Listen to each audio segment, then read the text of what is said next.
So in this lecture, we're going to drill down into our first specific search strategy for graphs and also explore some applications, namely breadth-first search. So let me remind you the intuition and applications of breadth-first search. The plan is to systematically explore the nodes of this graph, beginning with the given starting vertex in layers. So let's think about the following example graph, where S is the starting point for our breadth-first search. So the start vertex S will constitute the first layer, so we'll call that L0. And then the neighbors of S are going to be the first layer, and so those are the vertices that we explore just after S, so those are L1.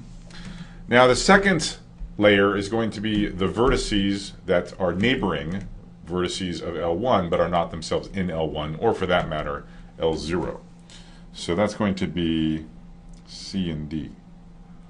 That's going to be the second layer. Now you'll notice, for example, S is itself a neighbor of these nodes in layer 1, but we've already counted that in the previous layer, so we don't count S toward L2. And then finally, the neighbors of L2, which are not already put in some layer, is E. So that'll be layer 3. Again, notice C and D are neighbors of each other, but they've already been classified in layer 2, so that's where they belong, not in layer 3.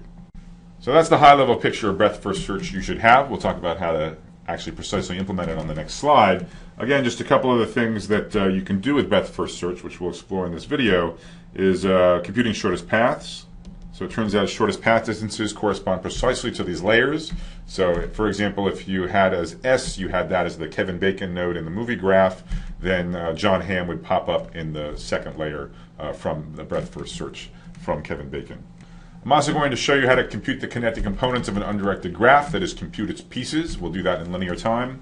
And for this entire sequence of videos on graph primitives, we will be satisfied with nothing less than the holy grail of linear time. And again, remember, in a graph, you have two different size parameters, the number of edges m and the number of nodes n. For these videos, I'm not going to assume any relationship between m and n. Either one could be bigger. So linear time is going to mean O of m plus n. So let's talk about how you'd actually implement breadth-first search in linear time. So the subroutine is given as input both the graph, G. I'm going to explain this as if it's undirected, but this entire procedure will work in exactly the same way for a directed graph. Again, obviously, in an undirected graph, you can traverse an edge in either direction. For a directed graph, you have to be careful only to traverse arcs in the intended direction, from the tail to the head, that is, traverse them forward. So as we discussed when we talked about just generic strategies for graph search, we don't want to explore anything twice. That would certainly be inefficient. So we're going to keep a Boolean at each node, marking whether we've already explored it or not. And by default, we're just going to assume that nodes are unexplored. They're only explored if we explicitly mark them as such. So we're going to initialize the search with the starting vertex S. So we mark S as explored, and then we're going to put that in what I was previously calling conquered territory, the nodes we've already started to explore. So to get linear time, we're going to have to manage those in a slightly non-naive, but pretty straightforward way, namely via a queue, which is a first-in, first-out data structure that I assume you've seen. If you've never seen a queue before, please look it up in a programming textbook or on the web. But basically, a queue is just something where you can add stuff to the back in constant time, and you can take stuff from the front in constant time. You can implement these, for example, using a doubly linked list. Now recall that in the general systematic approach to graph search, the trick was to, in each iteration of some while loop, to add one new vertex to the conquered territory, to identify one unexplored node that is now going to be explored. So that while loop is going to translate into one in which we just check if the queue is non-empty. So we're assuming that the queue data structure supports that query in constant time, which is easy to implement. And if the queue is non-empty, we remove a node from it. And because it's a queue, removing nodes from the front is what you can do in constant time. So call the node that you get out of the queue V. So now we're going to look at V's neighbors, vertices with which it shares edges, and we're going to see if any of them have not already been explored. So if W is something we haven't seen before, if it's unexplored, that means it's in the unconquered territory, which is great. So we have a new victim. We can mark W as explored. We can put it in our queue, and we've advanced the frontier. And now we have one more explored node than we did previously.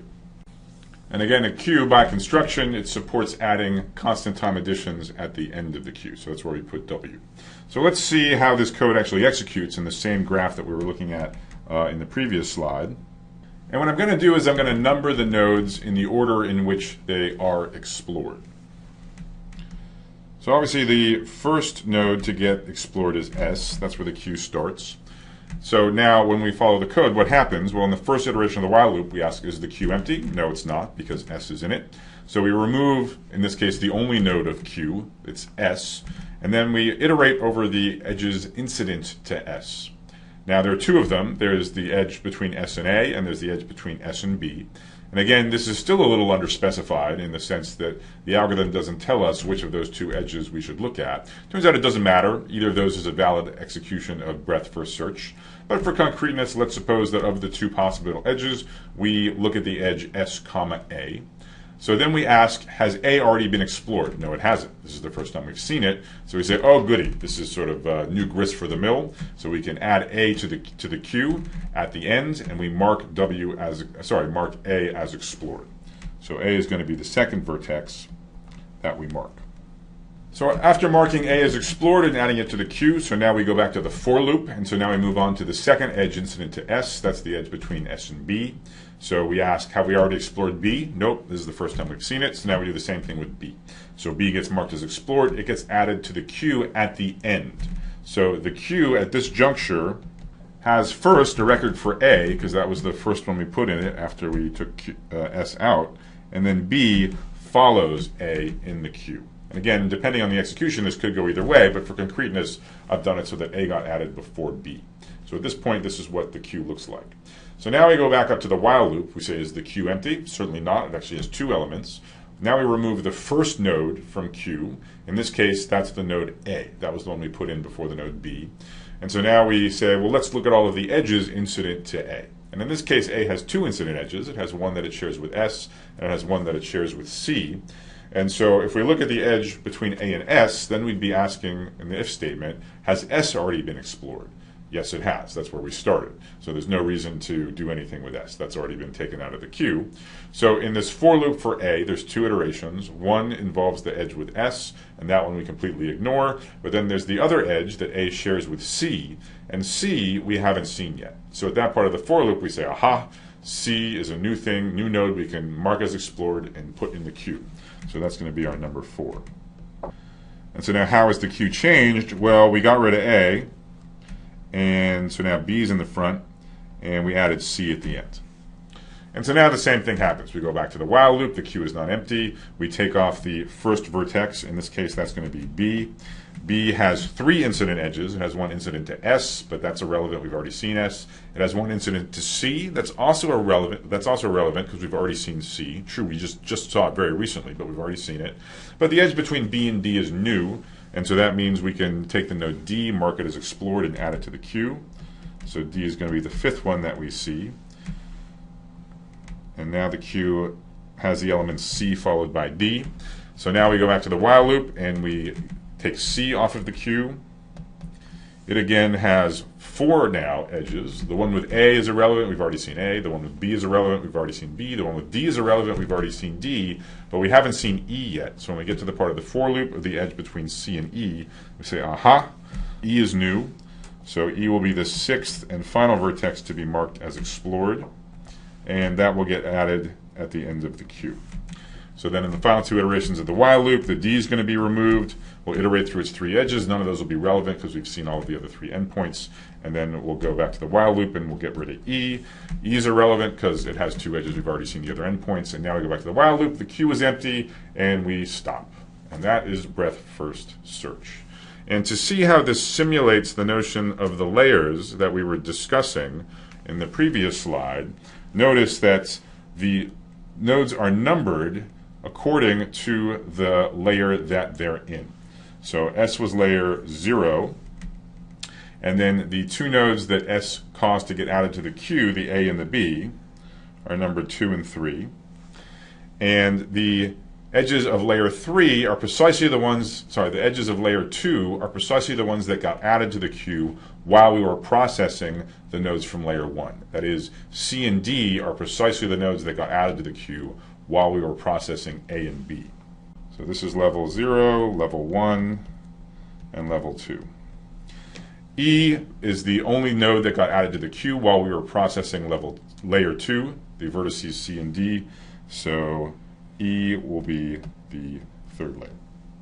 So in that sense, by using a first in, first out data structure, this queue, we do wind up processing the nodes according to the layers that we discussed earlier.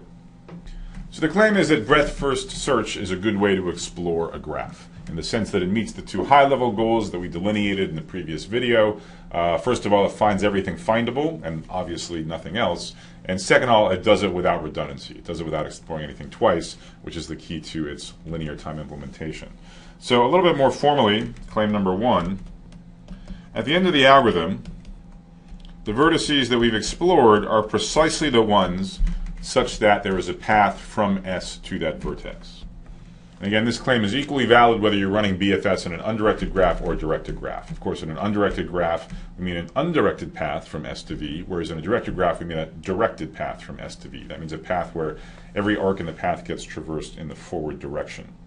So why is this true? Well, this is true. We basically prove this more generally for any graph search strategy of a certain form, of which breadth first search is one.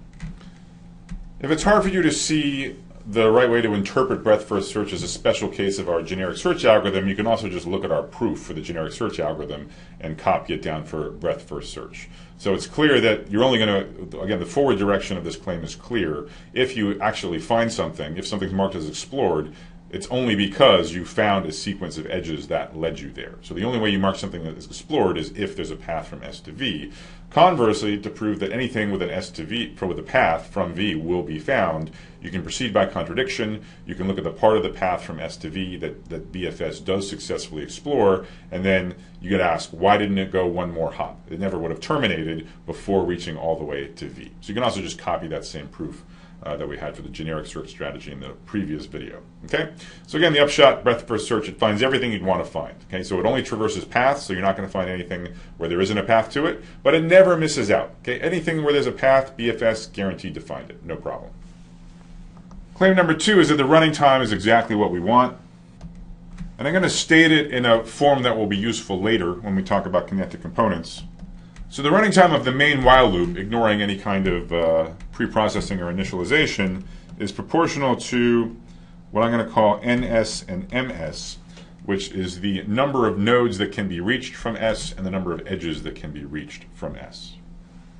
And the reason for this claim, this just becomes clear if you inspect the code, which we'll do in a second. So let's return to the code and just tally up all the work that gets done. So I'm going to ignore this initialization. I'm just going to focus on the main while loop. So we can summarize the total work done in this while loop as follows. First, we just think about the vertices. So in this search, we're only going to ever deal with the vertices that are findable from S, so that's NS. And what do we do with a given node? Well, we insert it into the queue and we delete it from the queue, right? So we're never going to deal with a single node more than once. So that's constant time overhead per vertex that we ever see. So that's the proportional to the NS part. Now, a given edge, we might look at it twice. So for an edge VW, we might consider it once when we first look at the vertex V, and we might consider it again when we look at the vertex W. Each time we look at an edge, we do constant work. So that means we're only going to do constant work per edge. Okay, so we look at each vertex at most once. We look at each edge findable from S at most twice. We do constant time, constant work when we look at something. So the overall running time is going to be proportional to the number of vertices findable from S plus the number of edges findable from S. So that's really cool. We have a linear time implementation of a really nice graph search strategy. And moreover, we just need very basic data structures, a queue, to make it run fast with small constants. But it gets even better. We can use breadth first search as a workhorse for some interesting applications. So that's what we'll talk about in the rest of this video.